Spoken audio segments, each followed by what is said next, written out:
आईना त्याची शिवण जोड मनाला मनाची, मायेच्या या गोधडीला उब आपलेपणाची.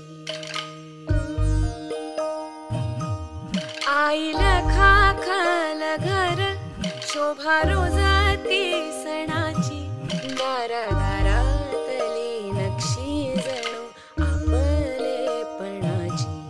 आई येऊ देत नाही याद माहेरपणाची, नव्या नवरीला देते साथ आपलेपणाची. कुणासाठी ती देवकी तर यशोदा कुणाची, कुणासाठी आठवण होते आपलेपणाची. आई भावनाच आहे ना हो आपलेपण.